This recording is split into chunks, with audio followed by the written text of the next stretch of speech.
योजना पर हमने बात किया कि कैसे आवास योजना गड़बड़ है, गरीब आदमी का घर नहीं बन पाता है, जिसके पास झुग्गी झोपड़ी है उसको आवास नहीं मिल रहा है।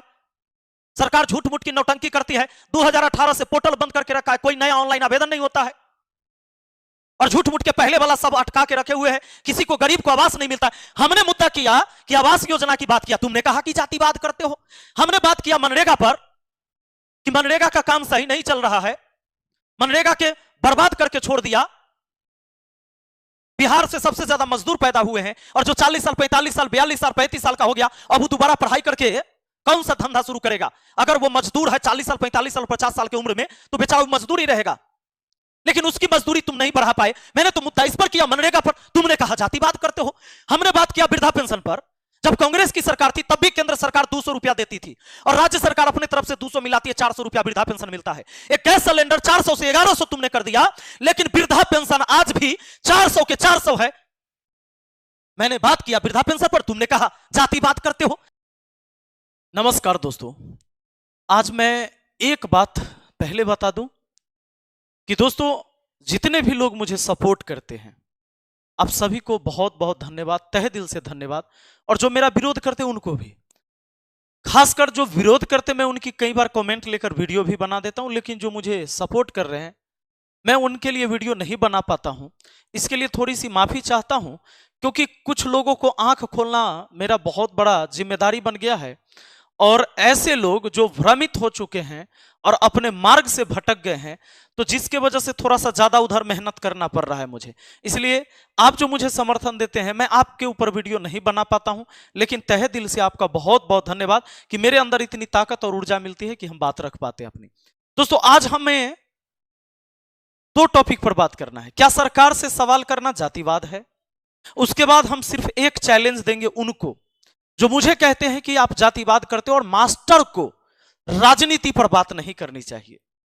तो आइए सबसे पहले हम यह जानते हैं कि क्या सरकार से सवाल करना जातिवाद कहलाता है? आपके नजर में क्या है? मेरे नजर में सरकार से सवाल करना जातिवाद नहीं होता है। जब बीजेपी सरकार नहीं थी सत्ता में तो उसने भी कांग्रेस से सवाल किए थे, बहुत सारे सवाल कि काला धन छुपा के रखा है विदेशों में, वो मैं लेके आऊंगा, 15-15 लाख सबको दे दूंगा, उसमें से 2 करोड़ हर साल नौकरियां दूंगा। तो क्या यह जातिवाद था या देश विरोधी नारा था? नहीं, बिल्कुल नहीं। मैं इस बात को भी नहीं मानता कि बीजेपी ने यह चीजें किया था तो यह देश विरोधी बात है। किसी पार्टी को समर्थन देना या न समर्थन देना यह देश विरोधी नहीं कहला सकता। देश विरोधी वो चीजें होती हैं जब हम देश के लिए खतरा पैदा करते हैं या हमारी कोई ऐसा काम जिससे हमारे देश को खतरा है। क्या बीजेपी को हार जाना देश का हार जाना है? बिल्कुल नहीं, क्योंकि बीजेपी अकेले इकलौते पार्टी नहीं है इस देश की। अगर बीजेपी इकलौता पार्टी होती, सिर्फ एक ही पार्टी होता, तो यह निश्चित है कि बीजेपी हारना मतलब देश हारना। और हमारे लोकतंत्र में ऐसी व्यवस्था है कि कई पार्टियां हैं और अनेकों पार्टियां चुनाव लड़ सकती है, जनता समर्थन जिसे दे दे। तो क्या कोई एक पार्टी को वोट करने वाला व्यक्ति दूसरे पार्टी के नजर में देशद्रोही कहलाएगा? क्या यह लॉजिक है हमारी? और एक शिक्षक जब बात करता है तो शिक्षक को नहीं बोलना चाहिए, काहे? चोर गुंडा मवाली ही बोलेगा, बाकी नहीं बोलेगा। पढ़ा लिखा व्यक्ति नहीं बोलना चाहिए। खैर मैं उतना भी पढ़ा लिखा नहीं हूं कि मैं कह दूं कि मैं आर्यभट्ट हूं, बिल्कुल नहीं। लेकिन मैं कोशिश करता हूं कि मैं अपनी बात को तर्क से रखूं और साक्ष्य के साथ रखूं। तो आइए आज हम देखते हैं देश विरोधी। मैंने आपसे चर्चा कर दिया ये प्रोपगेंडा कैसे बनाया जाता है और ये कौन बनाता है। हमारे देश की मीडिया और कुछ नेता जो कहते हैं कि अगर आप बीजेपी को वोट नहीं दे रहे हो तो ये जितने भी देश विरोधी लोग हैं, ये देश विरोधी उनको कहा जाएगा जो बीजेपी को वोट नहीं देगा। क्या बीजेपी को ही चुनना है तब हम देशभक्त कहलाएंगे? ये कहां है? संविधान के किस आर्टिकल में लिखा हुआ है? दूसरा बात, जातिवाद।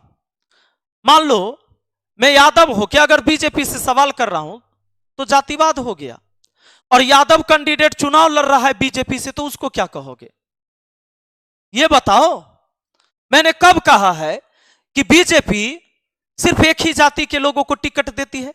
बीजेपी में यादव के भी नेता है, मध्य प्रदेश में मुख्यमंत्री बना यादव। तो जब बीजेपी जातिवाद नहीं करे, मैंने कहा ही नहीं बीजेपी तो उसको टिकट देती है जिसे उसे लगता है कि यह हमारा कैंडिडेट जीतेगा, चाहे वो जिस जाति का हो। अगर कोई यादव जाति का नेता, उसके अंदर इतनी क्षमता है कि वो जिस क्षेत्र से खड़ा हो रहा है भाई जीत सकता है, तो बीजेपी उसको टिकट देगी। चाहे आरजेडी को ले लो, राजपूत, भूमिहार, ब्राह्मण सबको टिकट दिया आरजेडी ने। क्यों दिया? क्योंकि आरजेडी को पता है कि वहां से मेरा ये कैंडिडेट जीतेगा। जब पार्टी हमें जातीयता नहीं करती है, जातीयता आप करते हैं, जातीयता हमें कहते हैं, करते आप हो, हमें कहते। मैं अगर सवाल बीजेपी से कर लूं तो मैं आरजेडी का व्यक्ति कैसे हो गया? क्या एक न्यूट्रल व्यक्ति, एक आम आदमी सवाल नहीं कर सकता किसी से? चाहे वो आरजेडी हो, कांग्रेस हो, बीजेपी हो, नहीं कर सकता। और सबसे बड़ी बात कि मेरा बीजेपी से सवाल करना इसलिए बनता है कि सरकार में बीजेपी है, तो जो सरकार में है सवाल उसी से होगा। मोदी जी सवाल किससे करते थे ये बताओ तुम मुझे। तो तुझे थोड़ी भी शर्म है तो इस बात को मुझे बताओ कि 2014 में मोदी जी सवाल किससे करते थे? अब एक बात बता दो, मास्टर को राजनीति नहीं करना चाहिए, काहे? किस आर्टिकल में लिखा हुआ है कि मास्टर को राजनीति नहीं करना चाहिए? संविधान का कौन सा अनुच्छेद रोकता है एक मास्टर को राजनीति पर बात करने से? यह देश का दुर्भाग्य नहीं है कि ना मास्टर माने पढ़ा लिखल आदमी होता, तू कैसे बात कर बहू जी? चोर, बदमाश, गुंडा, रेपिस्ट होते वो बदमाशी कर, वो राजनीति पर बात करते? बदमाश आदमी राजनीति पर बात करेगा? प्रज्वल रेवन्ना जैसा व्यक्ति बात करेगा, कुलदीप सिंह सेंगर जैसा व्यक्ति बात करेगा राजनीति पर? जो रेपिस्ट होगा वो राजनीति पर बात करेगा। आप कैसे बात कर सकते हैं? और रही बात, चलो मैं बात नहीं करता राजनीति पर, मैं बात नहीं करता, पढ़ा भूले हमरा छोड़ ले रहता तब ना। मोदी जी क्या बोले? a+b का होल स्क्वायर सुने हो? नहीं सुने हो? चलो सुन लो। लीजिए, a+b into square into bracket square करे तो a+b इंटू ब्रैकेट स्क्वायर करे तो रिजल्ट आता है a² + 2ab + b²। यह होता है a+b के होल स्क्वायर, यही होता है a+b के होल स्क्वायर। जब हमारा क्षेत्र में ही घुस सकते हैं और उस a+b के होल स्क्वायर का पूरा बखिया उधेड़ सकते हैं, तो हम मास्टर होकर राजनीति पर बात क्यों नहीं कर सकते हैं? अब मुझे एक बात बताओ, ये लिखता है टीचर का काम नहीं है पॉलिटिक्स पर बात करना है? हाँ, वाह, कहां से आए हो? ये देखो, यादव मुक्त बिहार चाहिए। कुछ दिन पहले लोग को मुस्लिम मुक्त भारत चाहिए था। तो उस नेता से जाकर पूछो, अपने नेता से खाली कहवा दो कि हमरा भारत में या बिहार में यादव के वोट नहीं चाहिए। तुम अपने नेता को खाली बात कह दो। आज तक कोई नेता यह बात कहता है जो कहता है कि सारा मुसलमान को पाकिस्तान चला जाना चाहिए? उस पार्टी का भी नेता चुनाव के टाइम नहीं कहता है कि कोई मुस्लिम हमको वोट नहीं करे, अगर वोट किया हमको तब पाकिस्तान भेज देंगे, मुसलमान का वोट मुझे नहीं चाहिए। सुने हो किसी नेता से? अरे किसी भी समाज का नेता, किसी भी जाति का नेता है, उसको वोट हर जाति से चाहिए, और मुझे कहते हो कि जातिवाद करते हो। मैंने कब कहा कि कौन सी जाति सबसे श्रेष्ठ है और कौन सी जाति सबसे खराब है? मैंने कभी बोला कि तुम जात देखकर अपने जात को वोट देना? मैंने कभी कहा कि मैं यादव हूं, यादव को वोट देना भाई यादव लोग? मैंने बोला कभी? जब मैं ये बात नहीं बोला, फिर कैसे तुमने तय किया कि मैं जातिवाद करता हूं? मैंने सवाल बीजेपी से किया तो तुम कहते हो आरजेडी के आदमी। सरकार बीजेपी के, तो सवाल तो हम उसी से करेंगे। और कहते हो हमें राजनीति नहीं करना, हम तो मुखिया हैं, सरकार की योजनाएं हम चलाते हैं, यहां से धरातल पर जो योजना आती है, हमने सवाल जो मेरे पास से होकर गुजरता है, जो समस्या, हम सवाल उस पर नहीं करेंगे। हमारा तो मुद्दा, हमने वीडियो इस पर बनाया है। आवास योजना पर हमने बात किया कि कैसे आवास योजना गड़बड़ है, गरीब आदमी का घर नहीं बन पाता है, जिसके पास झुग्गी झोपड़ी है उसको आवास नहीं मिल रहा है। सरकार झूठ मूठ की नौटंकी करती है। 2018 से पोर्टल बंद करके रखा है, कोई नया ऑनलाइन आवेदन नहीं होता है, और झूठ मूठ के पहले वाला सब अटका के रखे हुए हैं, किसी को गरीब को आवास नहीं मिलता है। हमने मुद्दा किया कि आवास योजना की बात किया, तुमने कहा कि जातिवाद करते हो। हमने बात किया मनरेगा पर कि मनरेगा का काम सही नहीं चल रहा है, मनरेगा के बर्बाद करके छोड़ दिया। बिहार से सबसे ज्यादा मजदूर पैदा हुए हैं और जो 40 साल 45 साल 42 साल 35 साल का हो गया, अब वो दोबारा पढ़ाई करके कौन सा धंधा शुरू करेगा? अगर वो मजदूर है 40 साल 45 साल 50 साल की उम्र में, तो बेचारा मजदूर ही रहेगा। लेकिन उसकी मजदूरी तुम नहीं बढ़ा पाए। मैंने तो मुद्दा इस पर किया, मनरेगा पर, तुमने कहा जातिवाद करते हो। हमने बात किया वृद्धा पेंशन पर, जब कांग्रेस की सरकार थी तब भी केंद्र सरकार 200 रुपया देती थी और राज्य सरकार अपने तरफ से 200 मिलाती है, 400 रुपया वृद्धा पेंशन मिलता है। एक गैस सिलेंडर 400 से 1100 तुमने कर दिया, लेकिन वृद्धा पेंशन आज भी 400 के 400 है। मैंने बात किया वृद्धा पेंशन पर, तुमने कहा जातिवाद करते हो। हमने बात किया मनीष कश्यप कैसे एक गरीब आदमी के साथ छल करता है, उसके इमोशन के साथ खेलता है और लोगों को भ्रमित करता है। मैं गरीब का बेटा हूं, गरीब का बेटा हूं। गरीबे के बेटा अब राजा के बेटा राजा नहीं बनेगा, गरीब के बेटा राजा बनेगा। हमें ना तो दिक्कत गरीब के बेटा से है और ना ही दिक्कत अमीर के बेटा से है।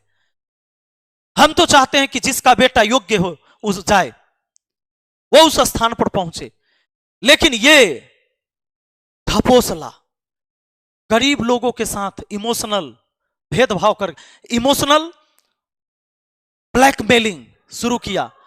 11 रुपया 21 रुपया 100 रुपया 1000 रुपया 11,000, जो जिसको जितना चंदा दो चंदा दो, हम आपके लिए चुनाव लड़ेंगे। भाग गया कहां?